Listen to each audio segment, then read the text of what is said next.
My name is Melody Lenore. I'm with GrindTimeNow magazine. I'm here in Union City with RealDealWomen. We're at the station, about to get it in. Shout out to GrindTimeNow. Shout out to all the fans. Shout out to everybody here that's helping out and supporting the movement. We love you guys. From GrindTime, we're finally getting into what this is all about. And you know, this female that has so much to do with just GrindTime itself.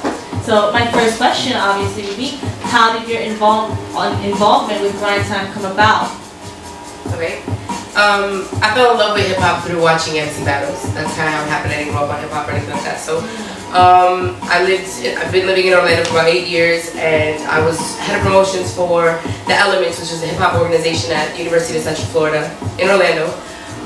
And through that, I was fortunate enough to meet a lot of really talented artists, one of which would be Matt Ills. So Matt Ills would perform at a lot of our events, and built a business relationship with him from there. And I started working with him on his events, specifically Lounge Battles, which is a hip-hop battle weekend that he does every year. It's been 8 years that he's been doing it in Florida. It's the largest collaborative hip-hop event in the south of the country, basically, and it's all the elements of hip-hop come together to battle for the weekend. And from there I met Direct, and basically the idea of GrindTime came about, and I'd already been working with them on other events, and they saw like that I was really, I was really passionate about it, and the second that the movement started, I was down from the get, and it was just, there's no turning back from there. I'm in love with it. Wow. Dig one. Wow, that's pretty impressive. As a woman, of course I'm not that. As a woman in a male-dominated business, what are some good or bad things you've dealt with? Well, good. It's always appreciated that there is a woman out there that cares enough, and that so people, they show me that, and that's always really good. And so they give me respect for it, because they don't get enough of it. It's usually on some groupie stuff. So. And you know your stuff. Right. Been around, right. Interested in that for a long time. Right. So they'll talk to me, and they'll basically, once they start having a conversation with me, they'll see that where my mind's at, you know. Yeah. And so it's a good thing. It's a bad thing, because you are one of very few females, and at the end of the day, we're all human. I understand.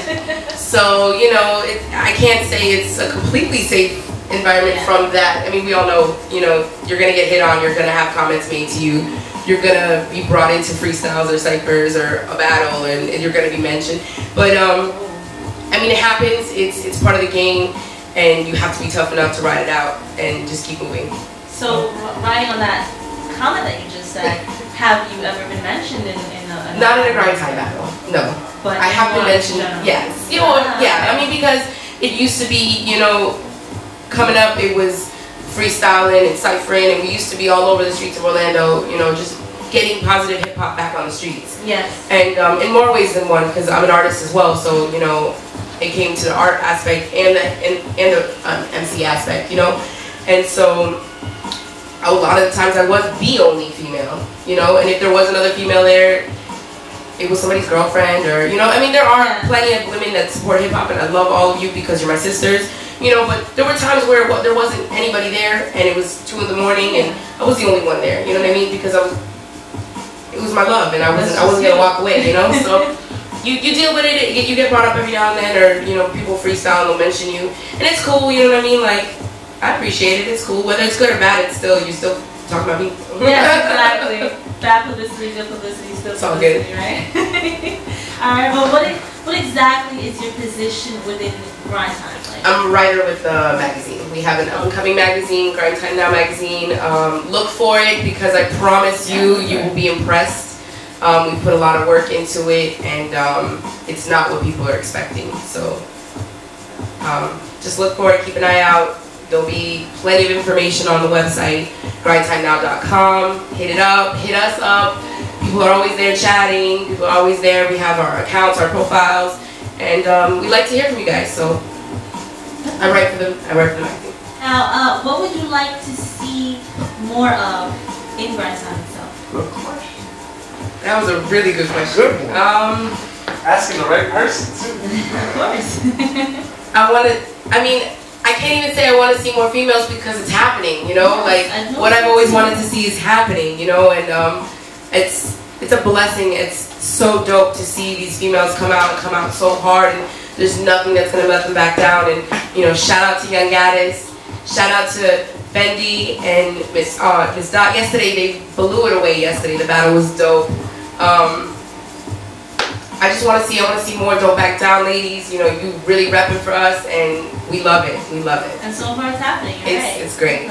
And what are your personal goals within GrindTime? Maybe for yourself. Where do you see yourself, you know, 5 years from now within the company? Okay. Well, definitely, I think the magazine's kind of like a baby for me because, you know, we've been working on it so hard or whatever. So I always plan to be involved with the magazine. When it comes to like the company as a whole, I mean, it's what I do now. I mean, my official title is with the magazine, but I'm always, you guys have seen me in the videos, I'm always at an event, whether it's in Florida, Cali, yesterday in New York, you know. I love helping out events. I love making it happen because that's what I was doing. You know what I mean? Like that's how you're the planner, kind of. Well, right? I mean, the GMs are always the planner. You know, they take care of all that. But I'm always ready and willing to be the assistant to that and make sure that things happen because there's always extra stuff. And at the end of the day, when you want an event to be successful, there has to be, you know, other hands. There has to be other bodies running around. So I'm always willing to make things happen. I like being efficient and productive and using my time wisely and keeping it for a movement that I support so hard is the best way to do it. From what I've heard, you're kind of like a representative now. You know, I've kind of become a character. They've turned me into it. It's cool. I don't mind it at all. Really, at the end of the day, I just wanted to watch the battle, and I ended up turning into. You know, it's cool. I love it. That's the love for it. Yeah, you know, and it gets people have never heard about hip hop battling, MC battling, DJ battling, whatever it may be. You know, they don't know about that stuff, and we're a really strong community, and we are out there to make a change, and we're out there to do good things. And if I can help spread that knowledge and spread that information and get more fans or get people to be interested or motivate people. I've had a lot of people hit me up and say that, you know, what we do inspires them to continue doing what they're doing when it becomes harder and they don't see the success, they don't see the light, and they want to give up. You know, we built it from the ground up. Direct, Ills, and Lush built this from the ground up. You know, and they are the perfect example of never giving up. And because of that, which is a question that I have, because it was built from the ground up and you were there, what would you have to say to, you know, now from what it's amounted to? What do you have to say to others who are kind of trying to do the same thing in a sense, or keep going, building something, you know, from the ground up? Keep going. Like when you believe in something and it's your dream and you love it, if you love it, don't ever turn your back from it. You know what I mean? Like if you're passionate enough and you're meant to be there, stay there, whatever it is. And the struggles, like one of my favorite poems, it says, stick to the fight when your heart is hit. Every time it gets extra tough, that's when you're about to make a breakthrough. So that's anything in life, you know what I mean? And you just gotta keep moving. You just gotta keep moving forward, and you know what I mean? Like people are gonna come at you, people are gonna try and stop you, people are gonna try and beat you. Let them try. Don't fight that because you're fighting the wrong battle. Don't fight that. Let them do their thing. You know what I mean? You keep moving forward. You know what I'm saying? You stay untouched here. If you stay untouched here and here, nobody's gonna stop you. So when did you or your team realize the impact that GrindTime had? Because, you know, at first it's like a thing you love, and then it's like, whoa, it was now something. It almost felt like it was just we woke up one day and motherfuckers knew about the curse. I'm sorry. It's really weird. I didn't ask that. Motherfuckers knew about GrindTime. It was crazy, you know what I mean? We started real small in Orlando, and just wanted to do what we love, you know. Direct just wanted to do what he loves, you know, and we wanted to support him because we loved it too. And next thing we knew, YouTube was just blowing up. Views, like the whole internet. Yeah, you know, and the internet helps a lot. The internet is, yo, you fans you're here. You know what I'm saying? Like, if we never talk to you, or we never meet you, or never whatever, just know that like we love all of you. You know what I'm saying? Like, what are we without you guys? You know what I mean? And it just literally, like, before we knew it, was bigger than us. You know, and can't be anything but grateful. And I will always be grateful to Direct, Ills, and Lush for making it happen. You know what I'm saying? Definitely. I don't like to admit that I'd like him to commit to his word. More than just his word, commit to unspoken actions. Thoughtfulness was never born from complaints. But there's a hindering restraint. There's glass in his eyes. Soft and fragile in the night, sharp and experienced by light, innocence cannot survive in growth.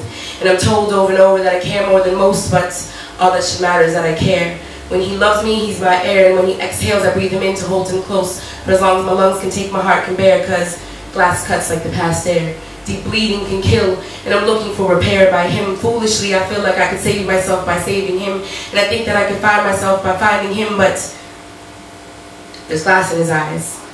There's glass in his eyes, and it's shattered into my heart, and though the cracks are envisioned by him, I still can't stand to be apart, you see. Even when he pushes away, I stay wanting to glue the broken pieces back together. I want to glue our pieces together, erasing memories of separate paths, only to make room for a unified present and future. But there's glass in his eyes, and it's shattered into my heart. Now the glass in my eyes have begun pushing into his heart. And I know this isn't grounds for a new start, but we can't seem to stop. We can't seem to stop, we just need to stop. So we stop.